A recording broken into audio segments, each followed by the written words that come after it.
नमस्कार दोस्तों, आज हम जानेंगे चेतना का रहस्य वेद और उपनिषद की दृष्टि से। परिचय। रात का समय होता है, जब घर शांत होता है, मन अपने विचारों में खो जाता है। इस समय आप जो सुन रहे हैं वही वास्तविक चेतना के द्वार है। यानी जिस चीज़ को हम ध्यान से सुन रहे हैं तो वो सुनने वाली चेतना है। वेद कहते हैं प्रज्ञानम ब्रह्मा, अर्थात जो जागरूक है, जो देख रहा है वही ब्रह्मा है। मन विचार करता है, बुद्धि निर्णय लेती है, लेकिन जो इन्हें देख रहा है वही चेतना है। आज हम इसी चेतना के रहस्य को समझने वाले हैं। शब्द बिल्कुल सरल है पर अर्थ बहुत ही गहरा है। थोड़ी देर शांति से सुने, ये ज्ञान अनुभव में उतर कर ही समझ आता है। दोस्तों, मैं अपने चैनल पर वेद और उपनिषदों का गहरा ज्ञान लेकर आऊँगा, तो कृपया मेरे चैनल को लाइक करो, सब्सक्राइब करो और ज़्यादा से ज़्यादा लोगों तक शेयर करो, ताकि हर इंसान अपने वेद और उपनिषद का गहरा ज्ञान जान सके और उनका अपने दैनिक जीवन में व्यवहारिक उपयोग कर सके। तो दोस्तों, बने रहिए चैनल पर, ये वीडियो अंत तक पूरा देखना। आप आज बहुत कुछ समझने वाले हो। कृपया शांति से मन लगाकर इस वीडियो को पूरा सुने। चेतना और मन का अंतर। मन लगातार विचार करता है, कल क्या होगा, आज क्या हमने गलती की, आज हमने क्या किया, किससे बात करनी है, किससे बात नहीं करनी है। मतलब मन इस तरह के हजारों विचार हमारे दिमाग में हर पल चलाते रहता है। हमें इन विचारों को समझना होगा, इनको देखना होगा, तभी हम चेतना का द्वार खोल पाएंगे। क्योंकि आज हर इंसान के जीवन में कुछ न कुछ परेशानियां हैं और वही परेशानियां दिमाग में विचारों के रूप में घूमती रहती हैं। किसी ने कुछ कह दिया, किसी ने कुछ कर दिया, कोई चीज़ का नुकसान हो गया, कोई घर में किसी से झगड़ा हो गया, बाहर किसी से झगड़ा हो गया। दिमाग इन्हीं उलझनों में उलझा रहता है और वे हम ये सत्य नहीं जान पाते कि इन विचारों को चलाने वाला कौन है और इन विचारों को समझने वाला कौन है। हमारा जीवन इसी दुविधा में फंसा रहता है। कभी पैसा कमाने की चिंता, कभी किसी से कर्जा लेने की मतलब चिंता, किसी को कर्जा दे रखा है वो पैसा वापस नहीं दे रहा वो चिंता। यानी इंसान हर समय किसी न किसी समस्या से लड़ रहा होता है और ये लड़ाई हमेशा दिमाग में चलती रहती है। तो हमें इस लड़ाई को समझना है और इस लड़ाई का सुलह हमें ही करना है जो हमारे दिमाग में चल रही है। मन लगातार विचार करता है, कल क्या होगा, आज क्या करना चाहिए, किससे बात करनी चाहिए, किससे दूर रहना चाहिए। बुद्धि इन विचारों का विश्लेषण करती है, ये आंकड़े जोड़ती है, तुलना करती है, निर्णय सुझाती है।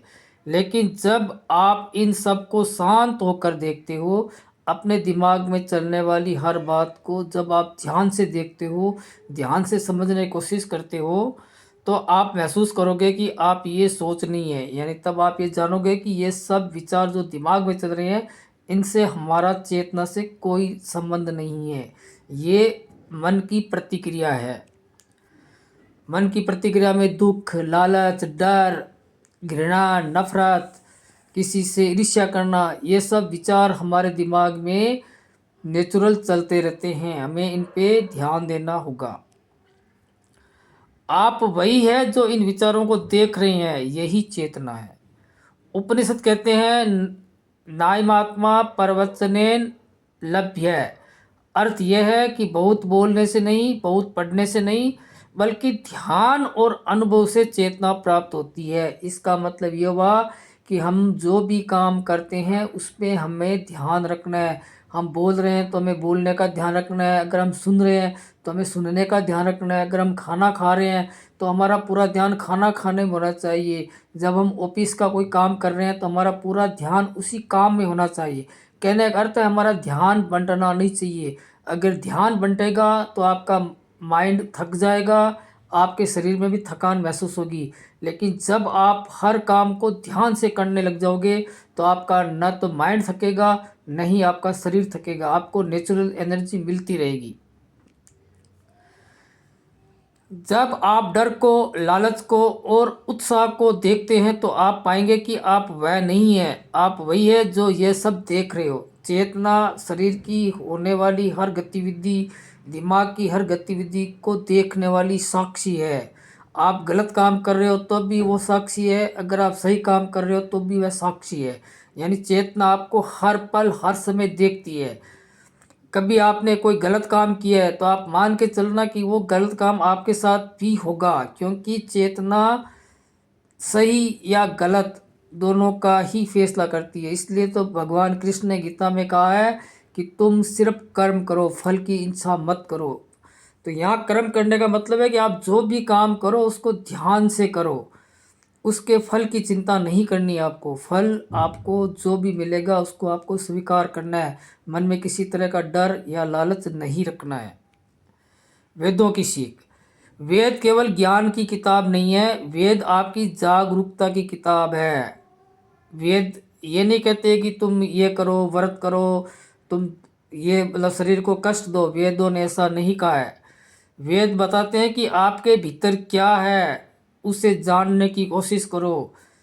जो इन सब को नियंत्रित कर रहा है, जो आपके मन को, आपके शरीर को जो नियंत्रित कर रहा है वही चेतना है, उसको जानने की कोशिश करो। जब आप अपने भीतर की शांति देखते हैं, जब आप अपने डर, लालच और भावनाओं को देखते हैं, तब आप समझेंगे कि बाहरी परिस्थितियाँ कभी भी आपको हिला नहीं सकती, क्योंकि आपके भीतर जो चेतना है वो पूरे ब्रह्मांड की चेतना है। यानी पूरा जगत भीतर से एक है, पूरा संसार एक ही चेतना का फैलाव है, विस्तार है। इसलिए भीतर से हम सब एक है, हमारी चेतना एक है जो ब्रह्मांड से कनेक्टेड है।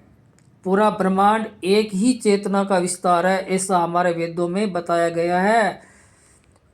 हम किसी की सहायता करते हैं तो वो सहायता इनडायरेक्ट रूप में हम अपनी ही कर रहे हैं, क्योंकि उसके भीतर भी वही चेतना है जो आपके भीतर है। हम इंसानों ने एक दूसरे का फर्क बना रखा है, जाति का, धर्म का, लेकिन सच बात वेदों में ये लिखा है कि पूरा ब्रह्मांड एक ही चेतना का विस्तार है। संसार में जितने भी प्राणी, जीव, जंतु है, सबके भीतर वही परमात्मा विराजमान है जो हमारे भीतर विराजमान है।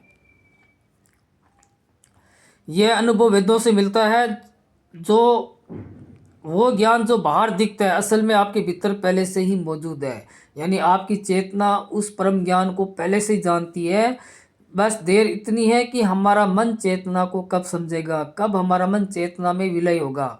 ये हमारी प्रैक्टिस से ही हो पाएगा कि हम हर काम को जब ध्यान से करेंगे, मन में किसी तरह की चिंता, सोच, डर नहीं रखेंगे, तो हमारा मन चेतना की तरफ झुक जाएगा। संसार की बाहरी वस्तुओं से हमारा ध्यान धीरे धीरे हटेगा और धीरे धीरे हमारा मन चेतना के स्वरूप को पहचानेगा। उपनिषद का रहस्य। उपनिषद कहते हैं जो देख रहा है वही चेतना है। इसका मतलब सरल भाषा में है कि आपके भीतर जो शांत नजर रख रहा है, जो हर स्थिति को समझ रहा है, जो डर और लालच को पहचान रहा है, वही चेतना है। आपके मन में जो डर, लालच, गुस्सा, ये जो भावनाएं हमारे दिमाग में चलती है, इनको कोई देख रहा है, वही चेतना है। आपने इसे कभी अनुभव किया होगा, जब आप शांत होकर बैठे और अचानक आपका मन कहता है रुको या इससे दूर रहो, तो ये ही चेतना की आवाज़ है। कभी आपने देखा होगा कि आप कोई निर्णय लेने वाले होते हो, तभी आपके भीतर से आवाज़ आती है रुको एक बार, इसको वापस देखते हैं। ये जो भीतर से आवाज़ आती है ये चेतना की ही आवाज़ होती है। जब आप बहुत ज़्यादा डरे हुए हो, जब बहुत ज़्यादा दुखी हो, तो आपने इस आवाज़ को ज़रूर सुना होगा, जो आपको भीतर से कहते हैं तुम डरो मत, तुम चिंता मत करो, सब ठीक हो जाएगा। ये जो वचन आप अपने आप से सुनते हो, ये वचन चेतना के होते हैं, जिसको हम नहीं समझ पा रहे हैं। इस चेतना का अभ्यास करने से आप गलत निर्णय से बचोगे, अपने डर और लालच पे काबू रखोगे, और आप दुख या सुख कुछ भी आपके जीवन में चल रहा हो, आप उसे शांति से महसूस करोगे। कॉन्शियस माइंड और चेतना। कॉन्शियस माइंड ही चेतना है, यानी हमारा ध्यान ही चेतना है। कॉन्शियस माइंड का मतलब ध्यान। हम जिस काम को भी ध्यान से करते हैं, होश पूर्वक करते हैं, उसी को ही विज्ञान में कॉन्शियस माइंड कहा गया है और हमारे धर्म ग्रंथों में इसको चेतना कहा गया है। जो ध्यान जिस काम पे हम लगाते हैं वो काम हमारा सफल होगा, और हम जिस काम को भी बेहोशी या नींद टाइप करते हैं कि हमारा ध्यान कहीं और होता है, काम कुछ और करते हैं, तो उसका रिजल्ट हमेशा अच्छा नहीं आता। लेकिन जो भी काम हम ध्यानपूर्वक करते हैं, होशपूर्वक करते हैं, उस काम का रिजल्ट हमेशा अच्छा आता है। तो हकीकत बात है कि यह होश, ध्यान, यही चेतना के रूप है। लेकिन ये आपको फ्यूचर नहीं बताता, ये आपको आज सही दिशा दिखाता है। ये सही समय पर सही निर्णय लेना, यही बुद्धि का काम है। और बुद्धि से थोड़ा ऊपर चेतना है, जो बुद्धि को और मन को दोनों को चलाती है। इनमें ज़रा फर्क भी होता है। चेतना पूरे ब्रह्मांड की एक है, पूरा ब्रह्मांड एक ही चेतना से चलता है, ऐसा हमारे वेदों और उपनिषदों में कहा गया है। लोग अक्सर भूल जाते हैं, वे सोचते हैं, निर्णय लेते हैं, पर असली शक्ति तो उनके भीतर की चेतना है। जब आप इसे समझेंगे तो आपकी हर एक्शन गाइडेड होगी, आप शांत रहेंगे और जीवन सरल लगेगा और जीवन में आनंद ही आनंद रहेगा। चिंता, तनाव, दुख, डर, लालच, ये सब आपसे दूर हो जाएंगे। जब आप अपनी चेतना का अनुभव करने लगोगे, तब आपका जीवन में कोई भी निर्णय आपका गलत नहीं होगा। आप जो चाहोगे वो चीज़ आपको मिल जाएगी। बस आपको अपने मन में विश्वास लाना है और अपने मन में विश्वास को जगाना है। डर, लालच, चिंता को आपको धीरे धीरे जीवन से निकालना है, तभी आप एक अच्छे विचार वाले इंसान बनोगे। जीवन और चेतना का प्रैक्टिकल उदाहरण, कल्पना कीजिए जब कोई निर्णय लेने वाले होते हैं, तब मन कह रहा है काम को करो या मत करो, लेकिन भीतर एक आवाज़ आती है, रुको अभी सही समय नहीं आया। ये जो भीतर से आवाज़ आती है, यही चेतना की आवाज़ है।